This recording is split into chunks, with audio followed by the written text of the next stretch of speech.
আসসালামু আলাইকুম, welcome back to my channel. বরাবরের মতো আবারও নতুন একটি রেসিপি নিয়ে হাজির হলাম। আশা করছি আজকের রেসিপিটিও ভালো লাগবে।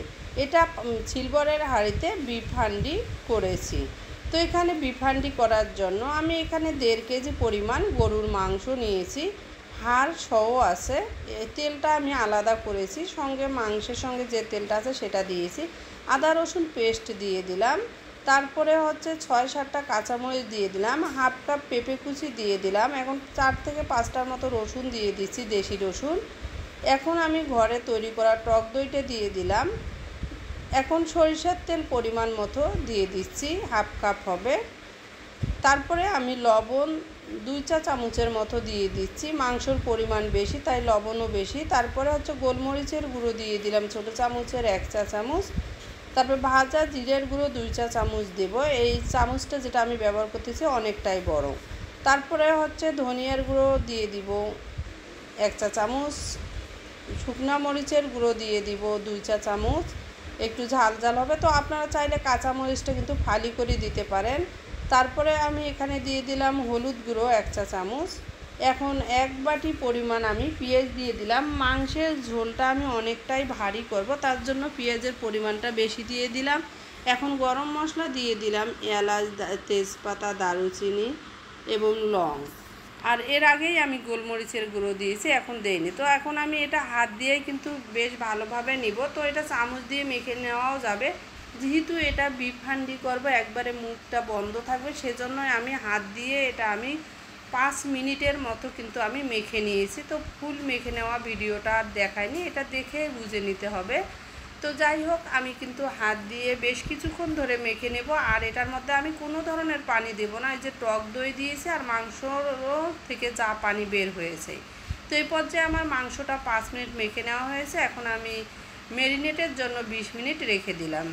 20 মিনিট পর আমি আবারও চলে আসলাম। তো এক সাইডে ওটা করার পর আমি কিন্তু সিলভারের এইরকম একটা মুখ ছোটোওয়ালা পাতিল নিয়েছি। এটাতে আমি সাধারণত ভাতেই রান্না করি, তো সেই ধরনের একটা ভাত রান্না করা পাতিল নিলাম, মুখ ছোটো। আর মুখ বড়ওয়ালা নিতে গেলে মুখটা বন্ধ করার জন্য কিন্তু বেশি করে আটা নিতে হবে, তো যাতে করে পাতিলটার নিচে না লেগে যায়। এজন্য আগে থেকে কিন্তু আমি একটু সরষের তেল দিয়ে পাতিলটা ঘুরিয়ে ঘুরিয়ে চারোপাশে তেলটা এভাবে লাগিয়ে নিচ্ছি।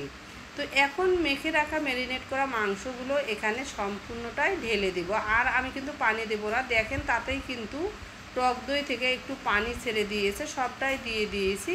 আর এখানে কোনো ধরনের পানি ব্যবহার করব না, তাতেই কিন্তু মাংস অসাধারণ এত সিদ্ধ হয়েছিল আর এতটা মজা। যাই হোক, আমি ভুলে গেছিলাম টমেটোটা কেটে রেখেছি, এক সাইডে কিন্তু দেওয়ার কথা ভুলে গেছিলাম, তাই এখন দিয়ে আবারও আমি একটু চামচ দিয়ে নেড়ে ছেড়ে নেব। এটা কিন্তু একটা বড়ই মোটামুটি পাতিলটা আমি নিয়েছি, আর মুখটা কিন্তু ছোট হবে হাঁড়ির পাতিলের মতো। তাতে এরকম করে এটার মধ্যে আমি প্রায় এর আগেও বিফ হান্ডি করেছি, তো অনেক টেস্ট হয়েছিল, রেস্টুরেন্টের চেয়েও ঘরেরটা বেশি টেস্ট হয়। তো যাই হোক, আমি কিন্তু এটা ময়দাটা একটু নরম করে পাতিলের সাইড দিয়ে লাগিয়ে দিয়েছি। তো এখন ঢাকনিটা দিব, আপনাদের ভাইয়াকে একটু বললাম দিতে, তো সাহায্য করে দিল। আমি এটা চুলার মধ্যে বসিয়ে দিয়েছি, দেখেন। তো গাছ এটা আমি হচ্ছে ফুল একবারে চুলার পাওয়ার বাড়িয়ে কম করে হইলো 15 মিনিট জাল করব আগে, তারপরে চুলার তাপটা এই দেখেন এই পর্যায়ে কমিয়ে দিয়েছি। 1 ঘন্টা পর আমরা আবারও ফিরে আসলাম। তো এই পর্যায়ে কিন্তু আমাদের মাংসটা মনে হচ্ছে বাইরের থেকে যে সিদ্ধ হয়ে গেছে। তার মধ্যে আমরা কিন্তু পাতিলটা ধরে মাঝে মাঝে ছাড়িয়ে দিয়েছি, অর্থাৎ এপাশে ওপাশে ফিরিয়ে দিয়েছি যাতে করে নিচে না লাগে। তো মাশাআল্লাহ অসাধারণ একটা কালার হয়েছে। আর আমি কিন্তু শুকনো মরিচের গুঁড়িটা পরিমাণে একটু কম দিয়েছি, তার কারণ ঝালটা যারা বেশি পছন্দ করেন তারা সেক্ষেত্রে একটু বাড়িয়ে দিবেন। বেশ কিছুক্ষণ কষিয়ে এখন আমি একটা বাটির মধ্যে উঠিয়ে নিচ্ছি। তো এই তো বাটির মধ্যে উঠিয়ে নিব। দুপুরে এটা সাদা ভাত দিয়ে আজকে খাবো। তো আপনারা চাইলে এটা হচ্ছে সাদা পোলাও বা যে কোনো কিছুর সঙ্গে খেতে পারবেন।